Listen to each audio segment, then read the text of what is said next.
and welcome to a session that we're going to have today. This is one of many public affairs programs that we put on at 4:30 at the Woodrow Wilson School.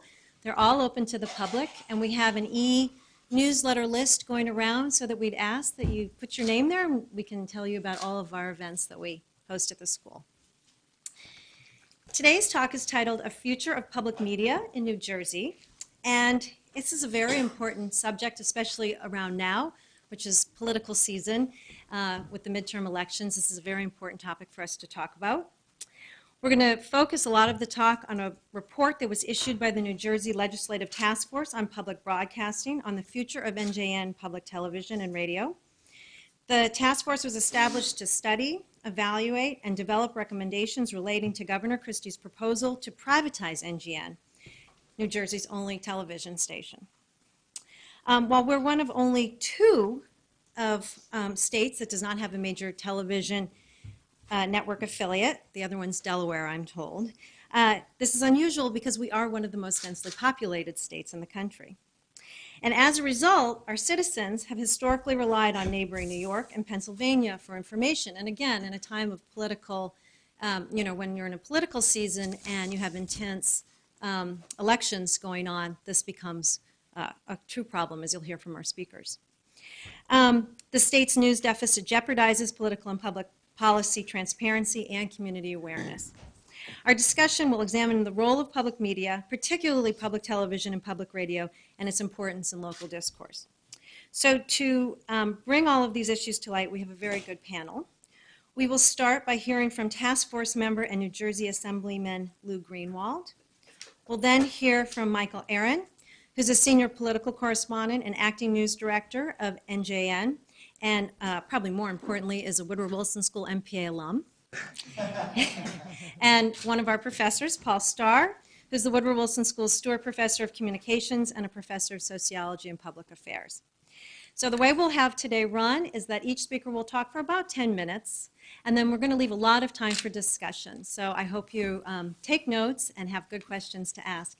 And I would ask that if you're a member of the media, you identify yourself when you ask your question at the end. Thank you.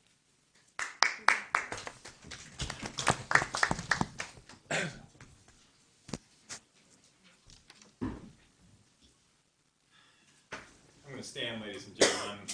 We're used to standing, I think, than sitting in front of everybody. It's an honor for me to be here today. So this is Princeton University. I'm here with a former student, a professor, and the closest I've been is driving through here once or twice. So I'm honored to be here with all of you today. It's a great university. We're very proud of it being here in New Jersey. And I am equally as proud of this university in higher education as I am of the role of public broadcasting in New Jersey and its role and importance to really helping facilitate the news and information that's so critical to this state. One of the examples that I give quite often, and those of you who have followed these hearings have heard me say once or twice before, one of the greatest examples that I saw of the role that NJN played and public broadcasting played for New Jersey was very recently when in our state there was a decision on one of the reappointments of a state Supreme Court, Justice Wallace from South Jersey, first ever African-American appointed to the state Supreme Court. And there was a decision by the governor whether or not to reappoint him, and the governor chose to not continue his tenure and to not reappoint Justice Wallace. And whatever your decision may be, or whatever your thoughts or opinions may be on that issue, those are your thoughts and your opinions, and maybe a topic for another day. But what I found so interesting about the discussion and the conversation was that in South Jersey, where I'm from, in Camden County, where the news outlets are ABC, NBC, and CBS, the lead story on the news that night was a young man who made the ill-fated decision to jump onto the field at Citizens Bank Park, was chased down by security and tasered by that security personnel. Now, as I watched the news throughout the night, there was never a discussion of Justice Wallace. But the lead story on NJN was the important decision and the impact on this decision of whether or not to reappoint a justice, what role it would have in New Jersey government, what kind of historical perspective it had as to whether or not we should or should not have this type of automatic reapproval for justices. And again, whatever your opinion is, it was news that affected New Jersey, It was news that had a unique impact in South Jersey. It was news that affected the history and the culture of our state. The fact that for those of us in South Jersey, that was not covered anywhere on any other news outlet that we received is a sign to me of the importance of NJN and many other topics that we discuss across the board. Right now, we are in discussions with the governor's office on arbitration reform, a major issue that impacts New Jersey's growth in property taxes. I guarantee you that will not be a discussion point on ABC, NBC, or CBS in the news stations facing South Jersey, or I suspect those coming out of New York. So I was asked by the Speaker of the General Assembly to serve on the task force. And the task force on public broadcasting was tasked with exploring all the proposals presented by the employees, the foundation, and experts in public media. Through 3 public hearings that were held throughout the state and many meetings with experts in public media and across the country, the task force presented a report and reported on many obstacles that the state would face should it engage in the sale or the transfer of these valuable assets, which are the licenses of public broadcasting in New Jersey. One of the most pressing obstacles facing the future of public media in New Jersey is that the state sales or transferring of the license, that new owner would not be obligated under any law to cover New Jersey. And that again comes back to my point, the critical nature and importance of having New Jersey-specific news on public broadcasting to New Jersey residents. That to me is something that is very troubling as we quickly run or decide to the sale of these assets. Well, we learned of interested radio and television corporations that wish to acquire these licenses. The only way to contractually require New Jersey coverage is to continue to hold the license and engage in what would be a long-term lease agreement. Every proposal presented to the task force either proposed the sale or the outright transfer of those assets.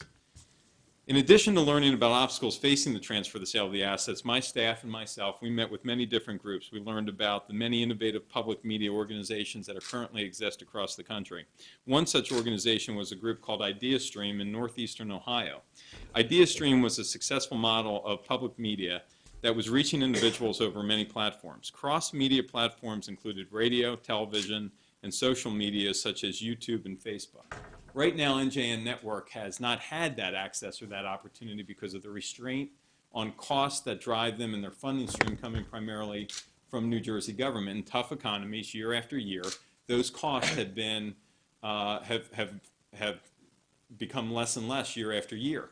The need to invest in new technology is not in dispute. The need to change the face of NJN is not in dispute. The question is, how do we maintain the mission of that public broadcasting outlet? Some of the recommendations that we made in this process were to engage in a long-term lease agreement. The state should continue to be the television license holder and engage in a long-term lease agreement with the interested nonprofits.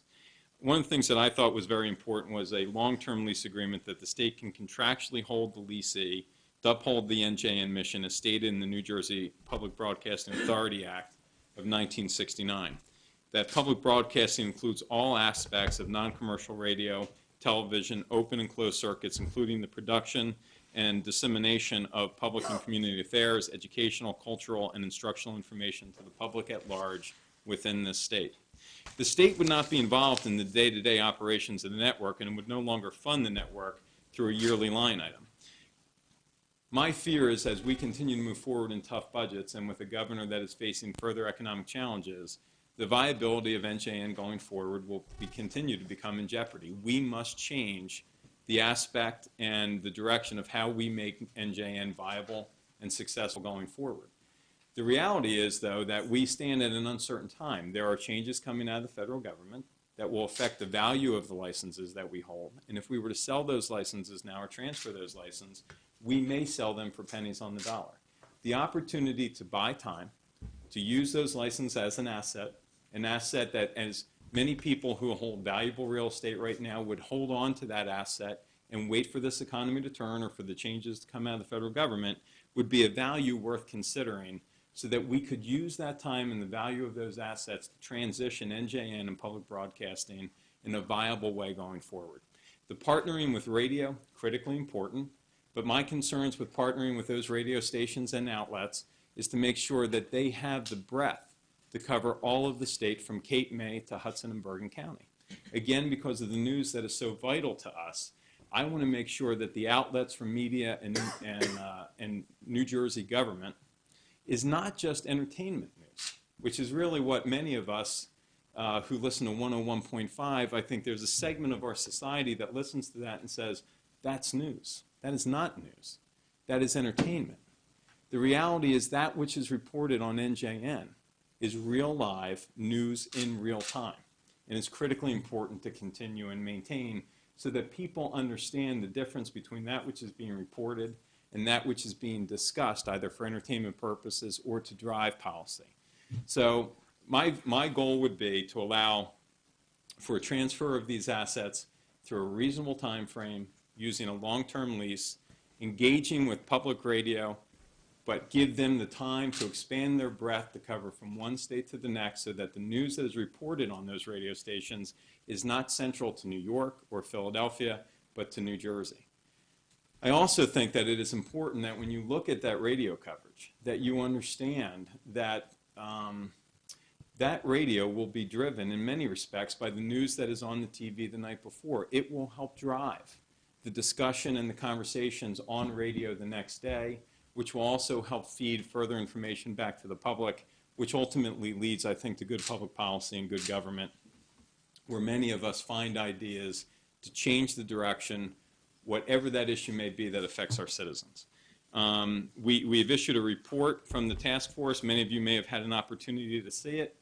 I don't know that any member of the task force agrees in absolute unanimity with all aspects of the report, but my opinion was all opinions should be placed into the report, because it is through having those opinions read and shared with others that there will be a dialogue and a discussion, and that the task force, while unable, I think, to come to a final conclusion as to what the outcome should be, will lead to another working group that will allow for further discussion as to where we go from here. The governor has been very clear. There will not be any further funding in his mind for NJN going forward or public broadcasting.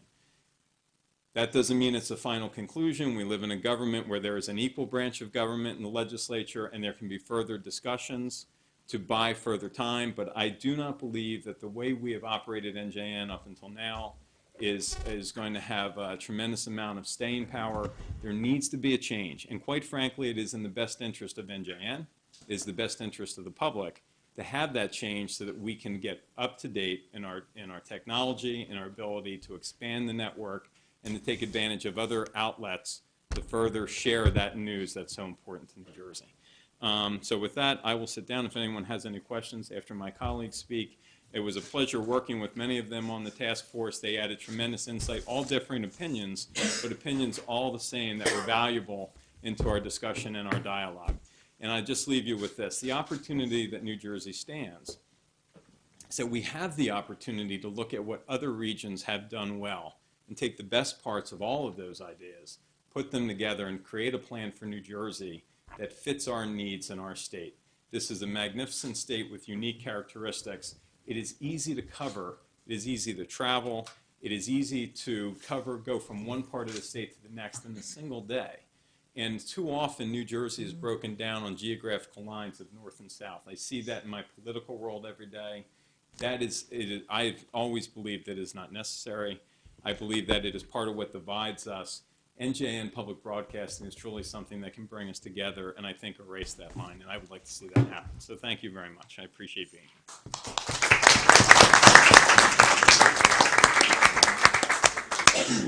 And now we're going to hear from Douglas Eakley, who's the chair of the NJN Foundation Board of Trustees and a partner at the law firm Lowenstein Sandler.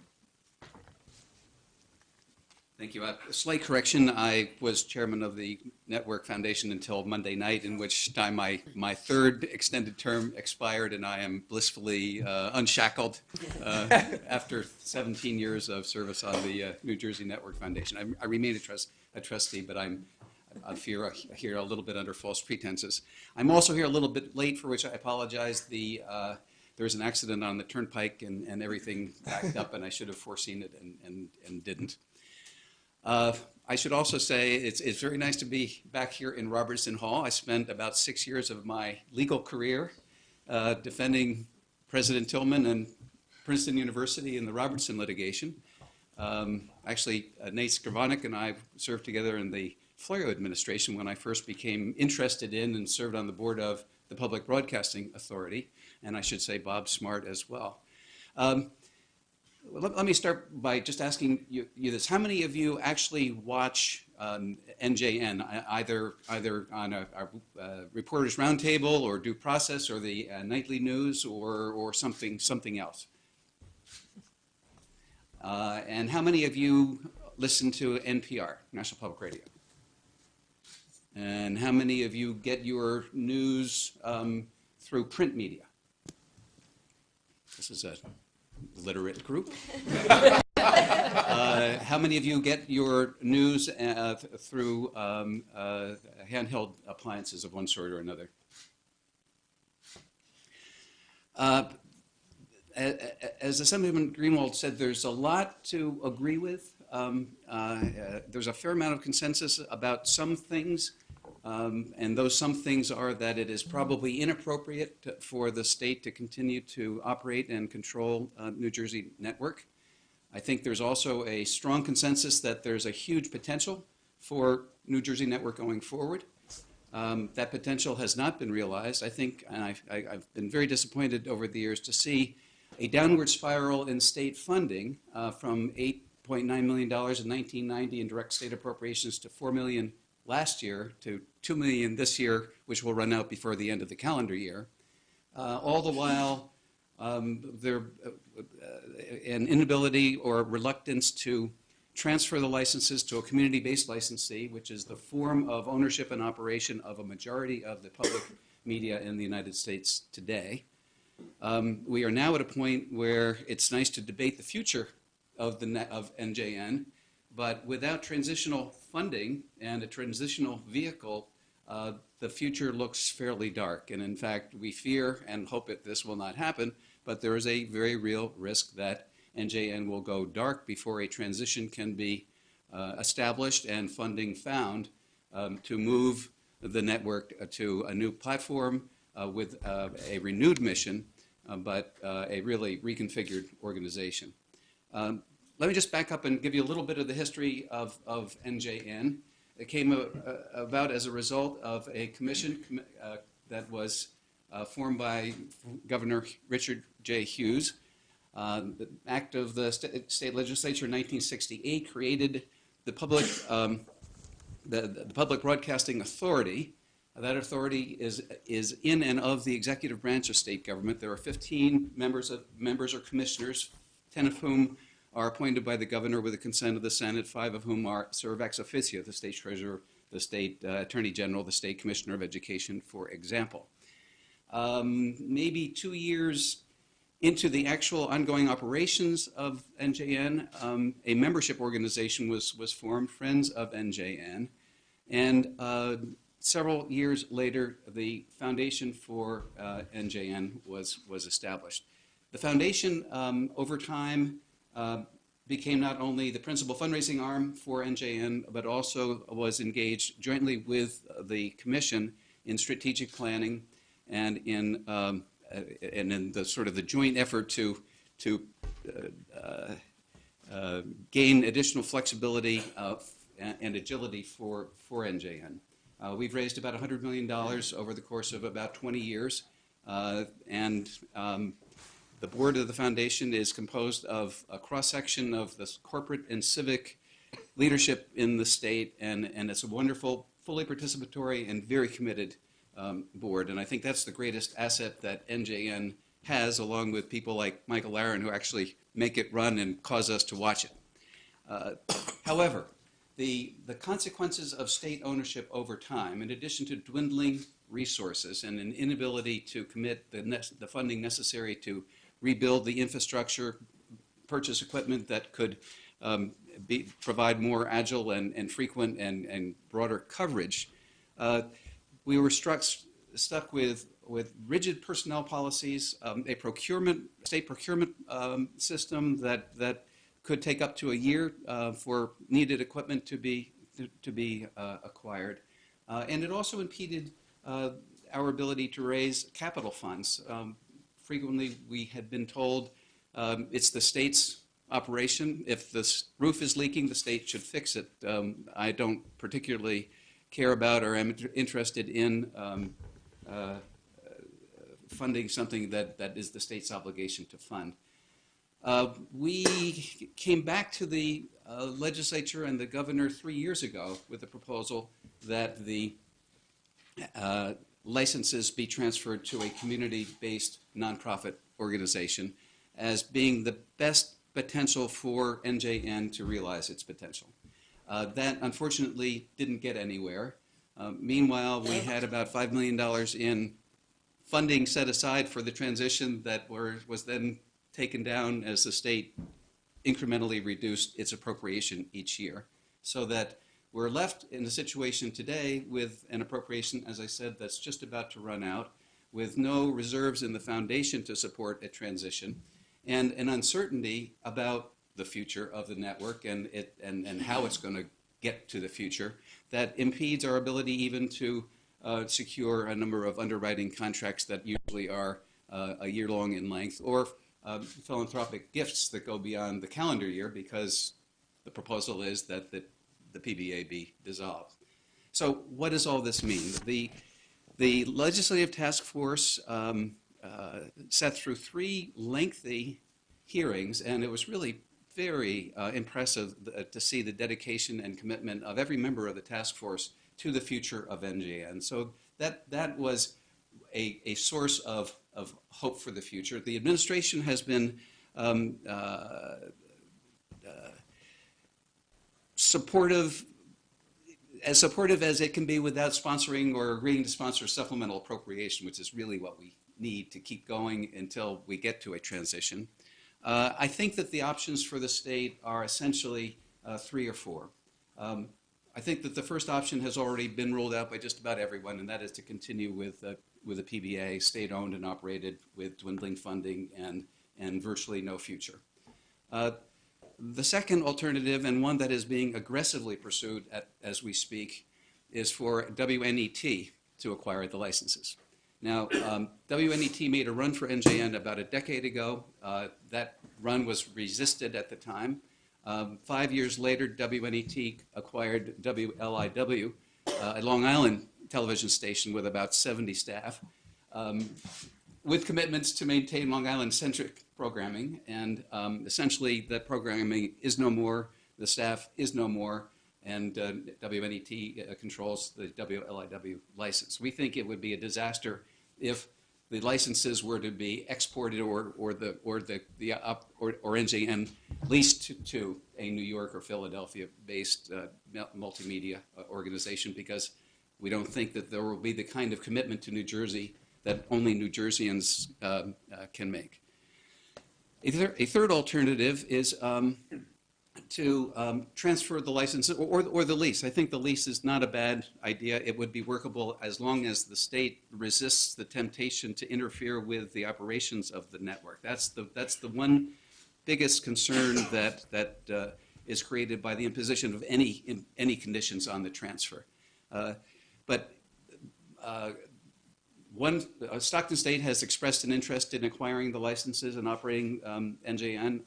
We've had discussions with several universities about that. We'd had actually discussions here about the possibility of a campus channel run in consortium with a number of universities, acquiring programming and making that available on multiple platforms.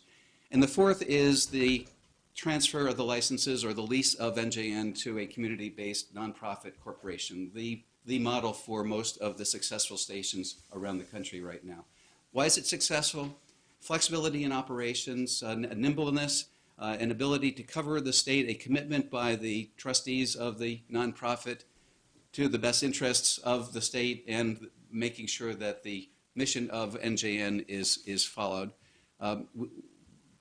There isn't any other 501c3 out there at the moment that seems to qualify, but we think that the foundation could be a possible community-based nonprofit licensee operating NJN because of its 20-year track record of commitment to the network and to New Jersey, and its sources, which are all rooted deeply in New Jersey.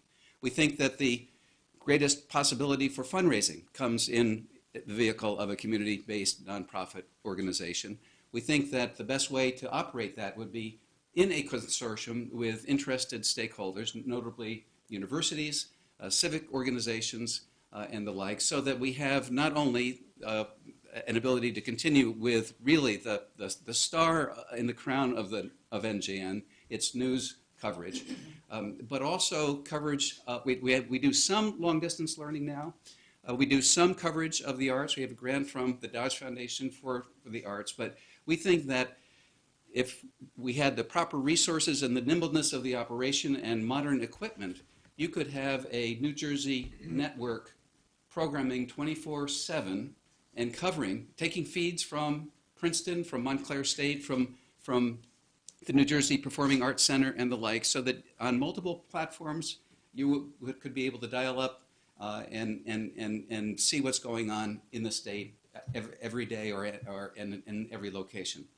And we think that partnering with foundations, with educational institutions, with civic associations is the way to bring New Jersey together in a way that presents New Jersey to New Jerseyans.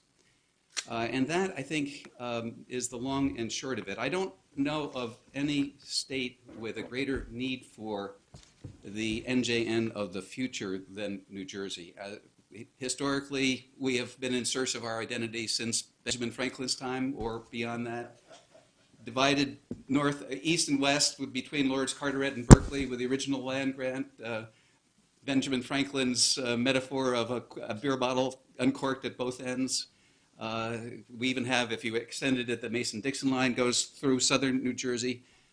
We've been surrounded by media centers and metropolitan areas that have really contributed to a lack of a sense of who we are and the worth and value of the things and people that are going on and doing things in New Jersey. So it is definitely true that now more than ever, New Jersey needs NJN. We just have to find the means to deliver.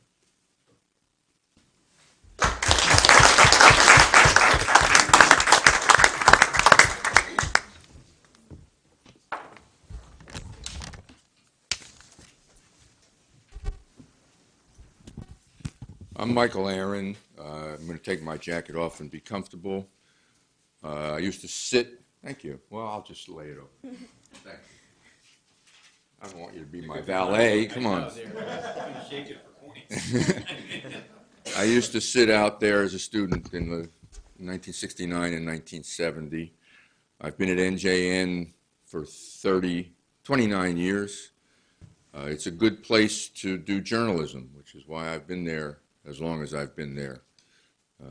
There have been times where I thought, gee, I should go to NBC or any place that would have me that was bigger than NJN, but I'm very happy with how my career has turned out because New Jersey is a fascinating state to cover and a microcosm of America and the world, and because I get to do it in a fairly serious and thoughtful fashion because it's public television, because it's been left alone by the powers that be, and because the structure has worked for 40 years. Many smart people, two of whom you just heard from, and another one whom you're about to hear from, are struggling with trying to figure out the next incarnation for this network. Lou Greenwald asked me and our anchorman Jim Hooker a few months ago, what's the solution? What's the vision? I don't know. All these good minds for months have been trying to figure out how do we fund this thing? How do we structure it? If we're going to get it out of state government, what do we do with it? And the reason everybody's having this discussion, well, there are several reasons. One is because that impulse has been there for 20, 30 years, that the state shouldn't be running the public television system that covers the state. The state leaders shouldn't be deciding the appropriation of the public television system that covers them and features them prominently. That's one reason why the discussion has happened. And as Doug alluded to, there have been half a dozen serious attempts to transition into something other than a state agency, and they all have fallen of their own weight. The one of the WNET organized in 1992 and had the leadership of the legislature behind it, the Senate President and the Assembly Speaker, who were Republicans at the time, Don DeFrancesco and Chuck Hytaian, called a press conference standing with the general manager of Channel 13 to announce that they and their veto-proof majorities in the legislature thought that it was time to transfer NJN to WNET.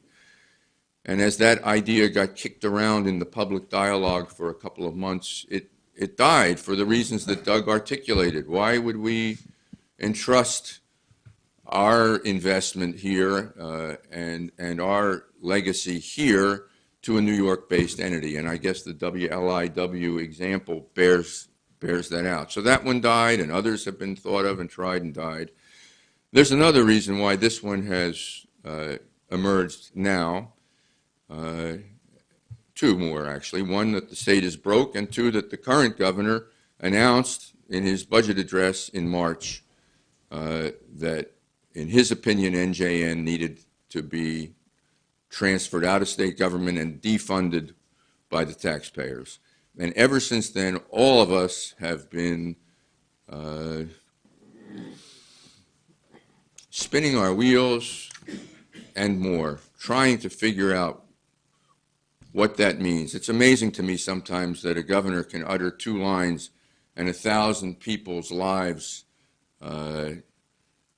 get thrown into a new space. But that's what happens in this state and probably in others as well. I just want to say that whatever we transition into, and it sounds like the major political leaders of both parties feel that we should no longer be a part of state government, that whatever we become, we need to be resourced, we need to be funded, we need money. Doug makes a good case for the notion that the corporate community and the foundation community will step up if they know that the state has cut off the umbilical cord. But I wonder if this is the right time to be looking to the private sector and the foundation sector for a doubling of support. They're all tapped out too, like the state. I note that although you say the models of successful public television stations around the country are community licensed based, like WNET, like KCET in Los Angeles, like WGBH. They're not a part of state government. Nonetheless, 95% of all public television stations in America receive an appropriation from their state government, some quite substantial. I think Maryland gets $12 million from the legislature. We're down to 2, and with a promise of 0 behind it. So it's a dire time for the dozen of my colleagues who are in attendance here because they're interested in their futures and the future of the network. Let me just leave you with one little anecdote. Lou Greenwald said that the example of our lead story last May when Governor Christie decided not to reappoint Associate Supreme Court Justice John Wallace underscored for him how NJN News is different from most commercial news operations in the region and what NJN could transition to if put in the wrong hands. And I just want to say that tonight is another good example of that. A very prominent person in New Jersey died early this morning, Carrie Edwards. Some of you in this room know who he is quite well, others may not. but he was a candidate for governor twice, in 1989 and 1993. He was the Attorney General in the second Tom Kean administration in the late 80s. He was Kean's chief counsel in the first administration. He's been chairman of the State Commission of Investigation for the last 6 years. He's been battling cancer for 4 years, and he died at home in Bergen County at 2:30 in the morning. I know you're not going to see any mention of that on New York or Philadelphia commercial news. Whether News 12, our cable cousin/rival, does much with it, I don't know what they'll do. But we're leading with it tonight. It's to our way of thinking, it's the most important thing that happened in New Jersey today.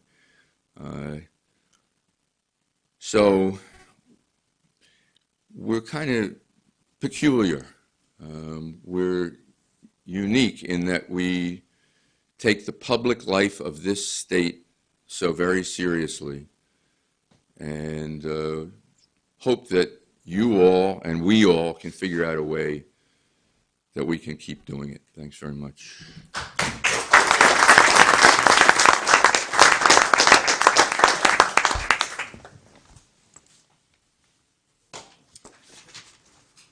Michael, it's a good thing that you and NJN have been taking the public life of New Jersey seriously.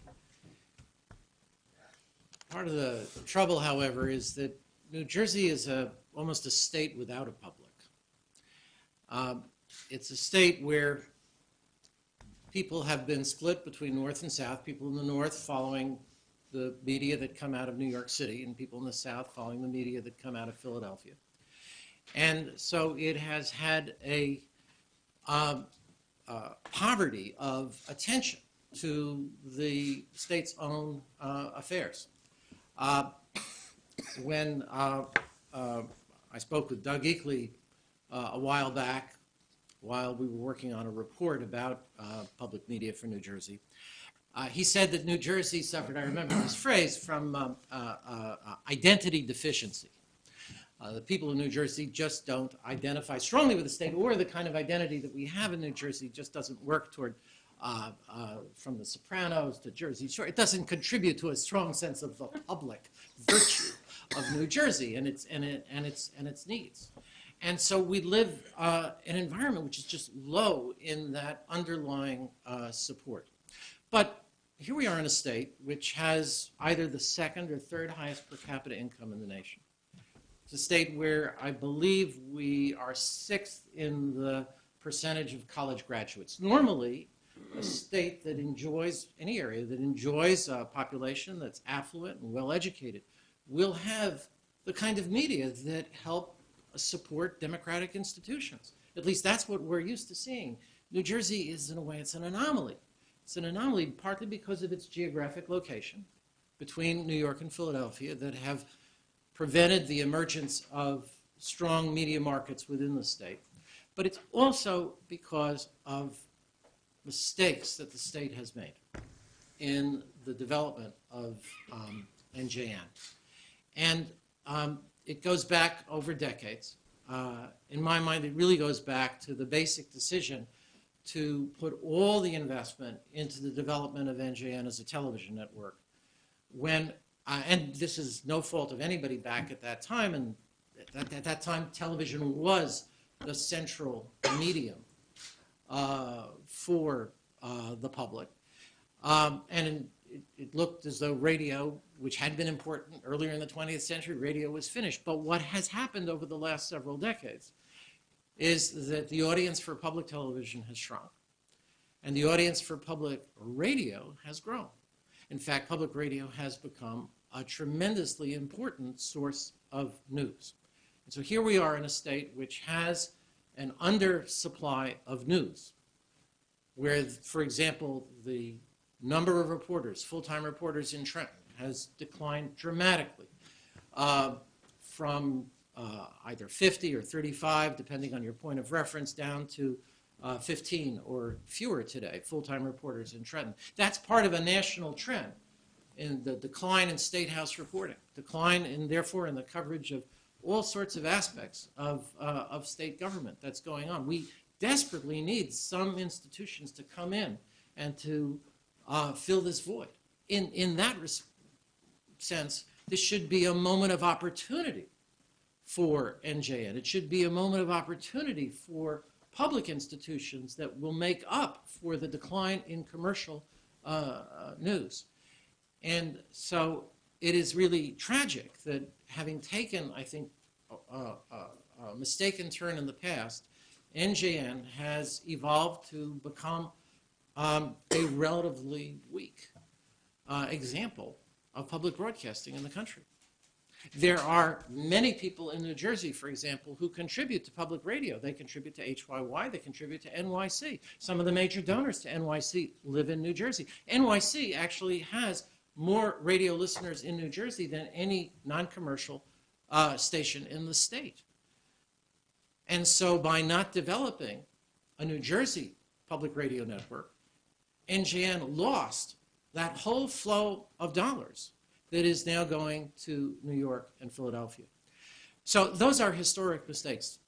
What I hope is still possible is to correct those mistakes. Now, a number of my students are here who've been taking a course on media and public policy, and one of them, Micah Joslow, along with another former student, Scott Weingart, helped in the writing of a report that we did last summer, the report that was mentioned right at the beginning, A Future for Public Media in New Jersey. And we began that report with the sense that there was a moment of opportunity here, a need to develop New Jersey public radio, and that with support perhaps from private foundations, perhaps from colleges and universities that have their own stations, we could begin to create the New Jersey Public Radio Network that should have been created a long time ago, but could still possibly be built. And in the course of working on that, the whole crisis with NJN developed, and it then led us to wonder whether or not NJN could really be the vehicle for accomplishing that. And so in the report, we explored other alternatives, whether or not there could be some entirely new consortium of non-commercial stations, college radio stations, others that could come together to begin to create a public radio network, whether WNYC in New York, which has an interest in developing radio coverage in New Jersey, whether that could be the vehicle. Despite all the suspicions of out-of-state media institutions, why couldn't there could be some kind of analogous institution to the Port Authority of New York and New Jersey? We do occasionally cooperate across state lines, create some kind of joint entity that could serve the two states with representation from both states. As it happens, WNYC has 3 radio stations, NYC AM, NYC FM, and WQXR, and 2 of the 3 of those are licensed in New Jersey. There could be a real basis for collaboration there. So I would like to see that opened up as a possibility for the future and not ruled out by a kind of New Jersey chauvinism that says it can only be done here. Now, the long-term future, I think, ought to be the creation of what's sometimes referred to as a multi-platform organization that would be producing news and other programming in text, audio, and video, available through a variety of outlets. And that organization could, in the long run, have as an endowment the proceeds from an auction of the 4 television licenses that NJN currently holds. Those television licenses are, in the long run, not going to be used for television. We are in the process of a historic transition. Exactly how long it will take, it's not clear. But most people today see television not through the broadcast signal, but because they get it on cable or satellite. More than 90% of households are now getting cable or satellite. So that over-the-air signal is becoming increasingly obsolete as a means of distributing television. But though the bandwidth, the spectrum, is becoming increasingly valuable for use as broadband. And the Federal Communications Commission wants to bring about a transition in moving that spectrum from broadcast to broadband. And the potential proceeds from that sale, not clear when this will happen, how fast it will move, but that could become the basis for an endowment of an independent, nonprofit, New Jersey-oriented public media organization that could really be insulated sufficiently from the state so as to be able to do the kind of aggressive investigative reporting which I think NJN has been unable to do as a state agency. And it would be able to provide the programming, the results of that in all the different media that we'll be using. The whole model that NJN was built on, the traditional television model where people watched at a particular hour, that is just becoming increasingly irrelevant to the way people use the media. And instead, people are going to be using mobile devices of various kinds, watching online, or using other kinds of... The identification that we've had of radio, television, et cetera, as separate media will become out of date. And so what we need to do is, I think, for the moment, figure out how we can get through this period so that when the opportunity comes to realize the value of that spectrum, the proceeds can go to support the kind of journalism that this state needs.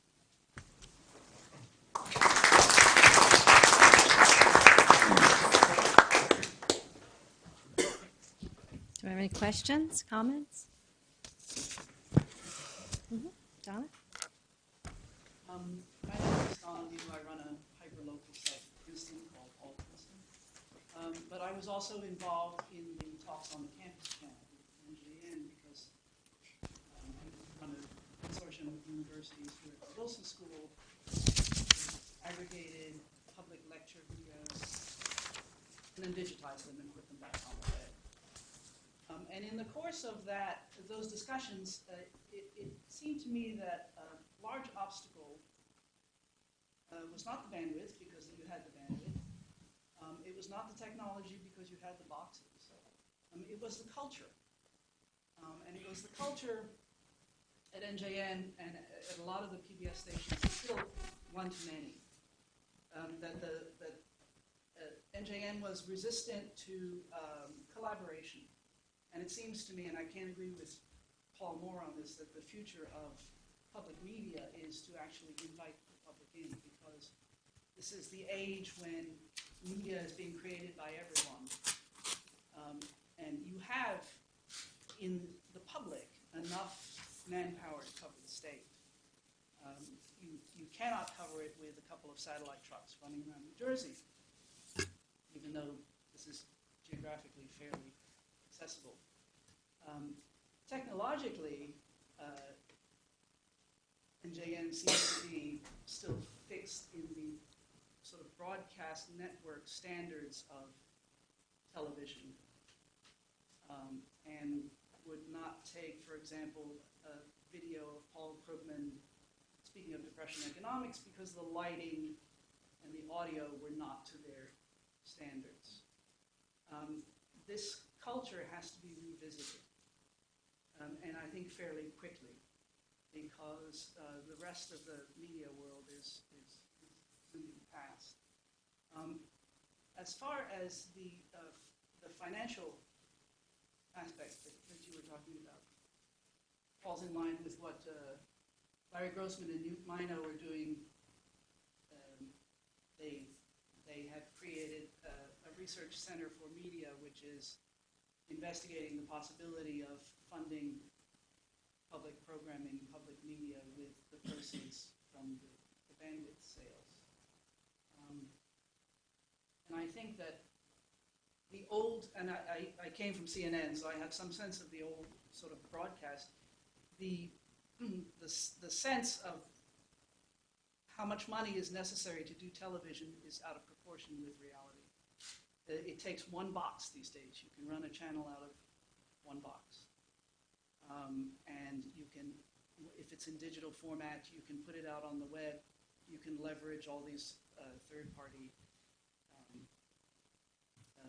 web applications for almost nothing. So I guess my question to the panel is, why didn't NJN pick up on any of these alternate methods of media transmission earlier?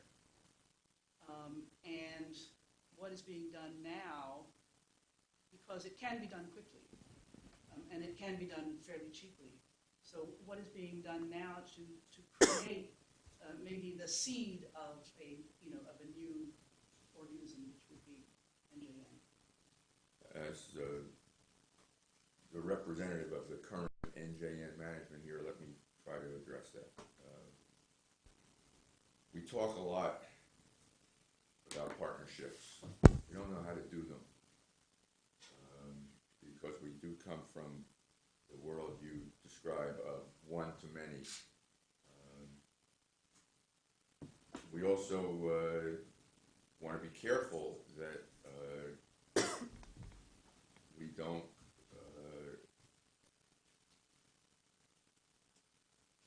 as somebody described the current state of news with all this interactive stuff going on, that news has become like one big barroom conversation.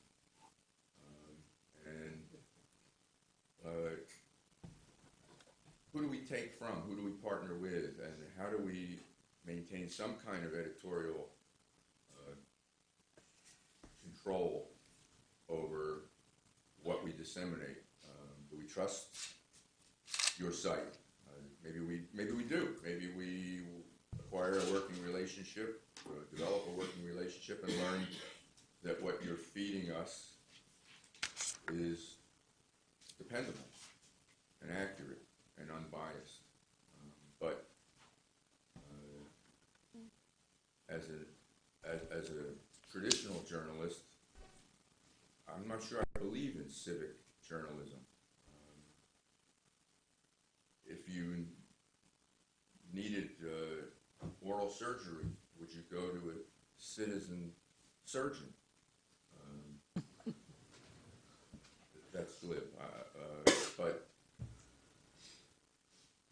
bottom line, we're trying to transition into a new world where we're not quite as insular as we've been able to be traditionally, and you and I should talk. Does anyone else want to tackle that? That's right. The question, Michael referenced a conversation that we had earlier when this process was starting underway. And the question really was, if NJN did not exist today, but if we were trying to create NJN without the hardships and some of the anchors that it has acquired because of lack of funding and state intrusion, but if we were starting fresh, what would NJN look like today? And how would we utilize that with all of the media outlets that are available to achieve some of those, to achieve success, viability, the nimbleness to move?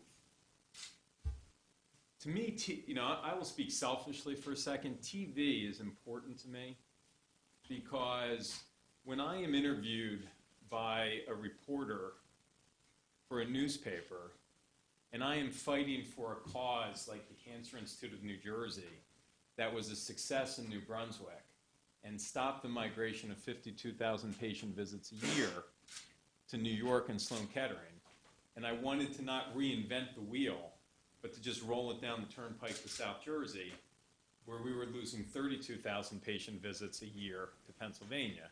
To the professor's point, we are the second wealthiest state in the country. We're the fourth most educated as of last year. Our largest employer is pharmaceutical. Our second largest employer is healthcare providers, hospitals, doctors, surgeons. why anybody would leave this state to go anywhere else. And when you have the Cancer Institute, which is one of the top cancer institutes in the nation under the national designation, cancer designation. I made a comment at a hearing fighting for this cause where the state had to invest money, that in the private sector from which I come, you can't be afraid to spend money to make money. That investing in the Cancer Institute has been a successful model, that its multiplier and ripple effect generates hundreds of millions of dollars for the state. NJN reports that live, and it's a coherent argument, and it's something that, well, debatable, is reported honestly and is a true reflection of my statement. A newspaper reporter took that, now that's, maybe it's boring, maybe it's not sexy, maybe it's too long-winded. A newspaper reporter took that and wrote, "You can't be afraid to spend, comma, end quote, end of story." That has been used in every campaign against me. It is a part of editorials by a gentleman by the name of Bob Engel, who refers to me as an empty suit.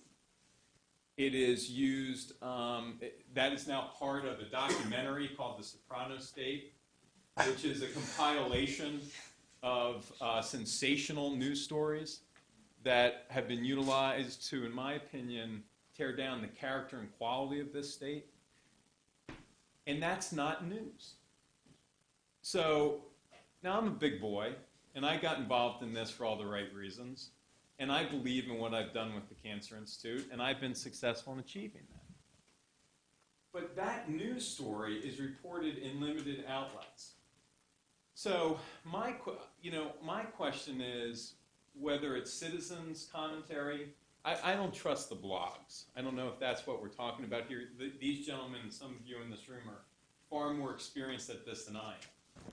But I want someone who's a journalism major, who has studied this, understands the ethics of it, and can report at whether it's through radio, TV, or written media, that there is a standard and an ethics that should be required, because it's not because my feelings get hurt, although they do. I say that sincerely, man, I'm human. It's because I want to improve the quality of life for the citizens. And somewhere in the Soprano State, that gets lost. So I come back to the question, what the opportunity is here, I think that Professor Starr talks about, is there is an opportunity here to create something if you were going to do it from scratch. And I'm not an expert enough on the broadband and how it is communicated, but I envision, and maybe this is too simplistic, there's a TV broadcast that leads to a newspaper article in some respects, that raises the curiosity of the public, that they call radio shows and talk about throughout the day, that maybe changes public policy, that leads to another news story somewhere down the line where this state gets better. I like there's a lot of things that have been discussed, like the university model, radio. My point on this is we're not going to be able to flip a switch and turn this, so we need time. And that's why I'm fascinated by the lease, because the lease gives us the time to either take radio and expand it throughout the state, get buy-in by one or multiple universities, and try to create what that model should be. And I would be the last person with my lack of experience, but that's, as a lay person, what I see news to be and its ability to communicate it to the public. Paul, did you have something? Well, if you want responsible, fair, professional reporting, and the public needs responsible, fair, professional reporting, and the problem is that we're getting much less of that because it's not being supported commercially anymore. The state's newspapers are declining, are laying off reporters, and so forth. We need some other way to generate the financial support for that kind of professional reporting. It doesn't have to be the way it used to be. It doesn't have to be through television as it was or through newspapers as they were. It's going to have to be through some new design, because the media environment is just not going to support the old ways of doing it. So if we can look forward, and it's going to be very difficult to anticipate exactly what form that's going to take, there could be some kind of public media organization which has some independent support from foundations, perhaps from an endowment created from an auction of bandwidth that's available online, that's available on your phone, that's available on a cable system, could be available through all those different mechanisms. And if we can get the resources from those licenses into this future media organization, which could be the foundation or could be another organization, then I think we'll get more of that reporting that you want down the road. My only question on that, I'd be curious if the answer is, my fear is if we sell those assets as opposed to acquire it by a lease. The lease, in my mind, simplistically, gives us time to make sure that we control that message. And maybe TV goes the way of the dinosaur. But once that was radio and radio came back, now I know that was over decades. But is there a time that by doing the lease, even if we transition to more public broadcast radio and other outlets, if we sell the asset, the license to get the revenue, we lose the control of guaranteeing that the mission of public broadcasting, which has been NJN News, we don't have that anymore, where the lease gives us some structure and time to maybe end up where you are, which I don't have a problem with. But my concern is if we rush to sell the assets. Are you talking about a 5-year lease, a 10-year lease, a That was 20-year one of my lease, a questions. 99-year lease? Well, that's an interesting question. That's where I would turn back to the experts. I don't know where the federal government is with the changes that are coming out, but I'd like to wait for that. Now, is that 5 years? Is that 10 years? I'm embarrassed. I've been in public service for 15 years now. I got elected at 28. Those 15 years have gone by pretty quick. So 15 years, which used to seem like an eternity, is kind of a blink of an eye anymore. I was born in 1967. Michael was sitting here in 1969. I mean, that gives you an idea how quick time goes on. Does that make you feel bad? Do we have more questions? But I mean, I don't, there is a business plan that should be put forward. Well, I mean, Yeah. the foundation put forward a business plan that also contemplates some of the different elements that were suggested. I think that you can get much more coverage with modern equipment. I don't think the concept that the state needs to control I don't disagree. the licensee somehow to assure state coverage when there's a strong consensus and interest in getting that coverage.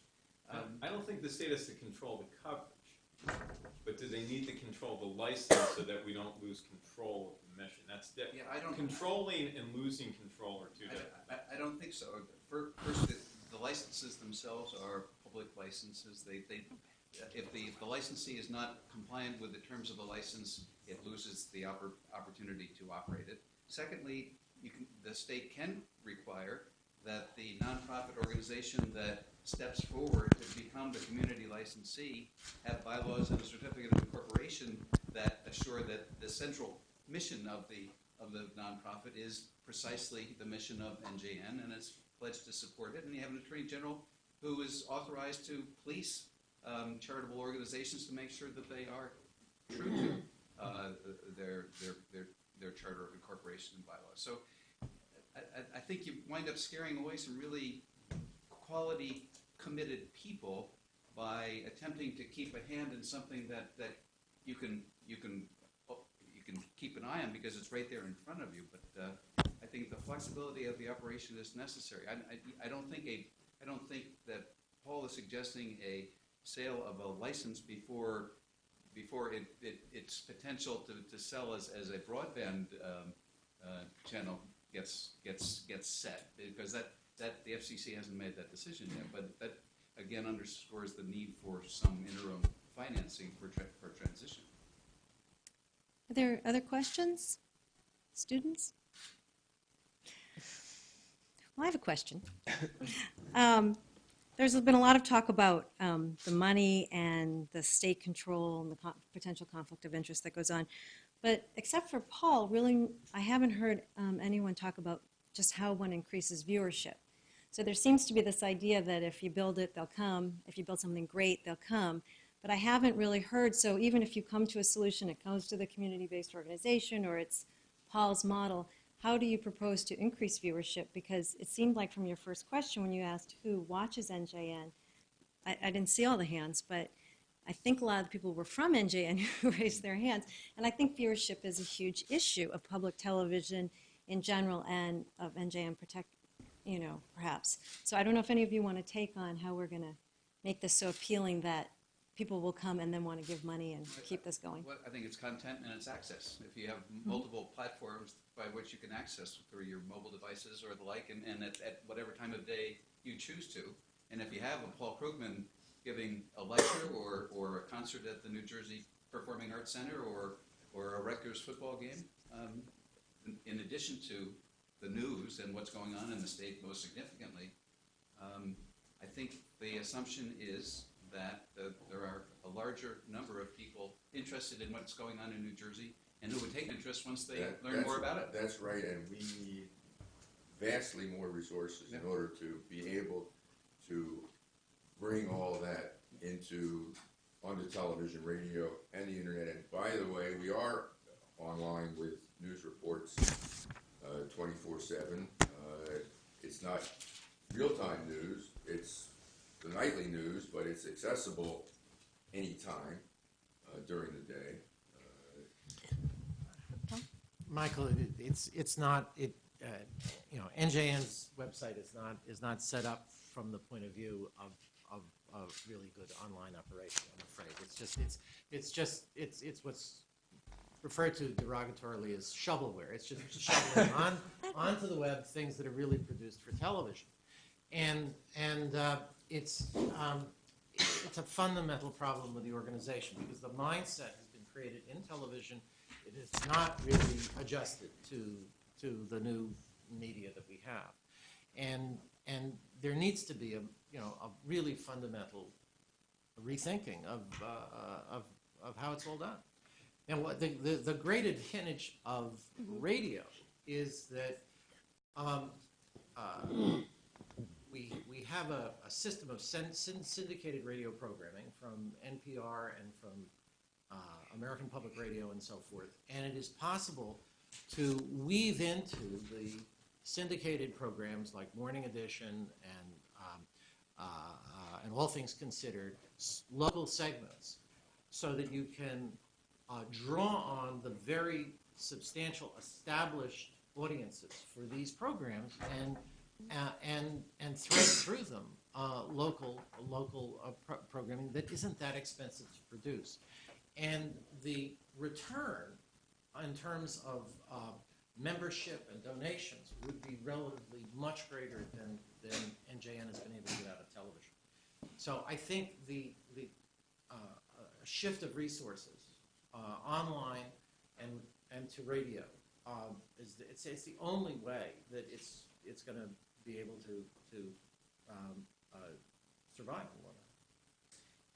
Isn't some of that, though, a resource issue that, if it's shoveled over, it's because there isn't the resources to invest in the proper website, to resource the website properly, that NJN is somewhat hamstrung because they are a state agency with state employees, so the flexibility for a very talented workforce isn't there. We've been operating under a state hiring freeze for 4 or 5 years now. I mean, if there was a partnership with a university where that young talent could come in and be tutored under a dedicated workforce that has a vision that could then, that's how any business operates, right? I mean, representing an engineering firm, we brought in young talented engineers that shared that technology knowledge with other people that had been there longer. Healthcare changes companies that we represent.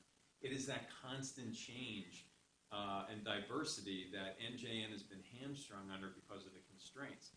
That's why my question is, if you were starting this today, but let's look. It's easy to point out the inefficiencies, the lack of success. But if we were starting it today, could we change that model and make that partnership? That's my question. Another example of how the past is hampering the development is this huge building that you've got in Trenton there. Yes. Much of it empty. And so the whole focus of NJ has been on what's going on in Trenton. And there's a lot more that's happening in the state. But that's the state asset. So NJN doesn't have the discretion to say, let's sell this dinosaur and upgrade and buy something new. You have an entire state government bureaucracy that has to say, let's get rid of it, let's update it, let's say, who wants to do it, who doesn't want to do it, what's the political ramifications of it. They are not as nimble as Princeton can be, Stockton can be, with the leadership and the direction of a university president and board of directors that can move. That's why I think get them outside. I think that's the question that the lady asked earlier. They are restrained by the state contract. They are restrained by state government. It's not a lack of creativity of the people at NJN. It is the lack of freedom and flexibility. They cannot be nimble under the structure they're in. Donna? If I may go back to the citizen journalism issue. First of all, I thought it was a very peculiar term because it implies that other journalists are not citizens. But I think one of the most successful models of public broadcasting is the BBC. And the BBC has a fantastic newsroom. And one of the things that makes BBC's world coverage so successful is that they would take people from various countries and train them. And they would train them in all the things that you talked about, the ethics and that. And then they would send them back, and they had this tremendous role in the BBC. So why is the Trentonian doing the multimedia training now and not NJN? If NJN would start a training program, and if you want to control the people who come through, maybe you could work it through the universities, but if NJN would start a training program, then you would have less to fear from these citizen journalists that are then redeployed through the state, the state service. It's an idea. I don't know how much it differs from putting two college student interns in the newsroom every semester. It's not considered formal training, but it is indeed. It's exactly what it is, training. Donna, you talking about these are called pro-am collaborations where you have professionals and amateurs. You're talking about citizen journalists who come in for some training but then go back? And then go back. Yeah, no, so not Not interns. We're going to become professionals. They're actually trained. I mean, it's a formal training course. The BBC is supposed to have one of the best. And they trained so many Arabs, for example, that when the BBC closed its Arab service, suddenly we had Al Jazeera. And it's much more than an internship because all the standards and commitment is in there. I see the vision. I'm not sure that we're equipped. It doesn't take equipment. It's The people. BBC has a license and a tax that pays for all this. I'm from England, so I know the BBC has a tax, a huge tax. And they have plenty of money to spend on programs like that, and I'm sure they pay the stringers once they're trained. They do, but not much. Okay, are there any other questions or comments before we wrap up? I'd like to mention that both of the reports that were mentioned today, Professor Stars and his students, and the task force report, are on the Woodrow Wilson School website, which we hope weren't just shoveled there. And so please go and access if you'd like to read more. And we have a reception outside, so let's thank our speakers.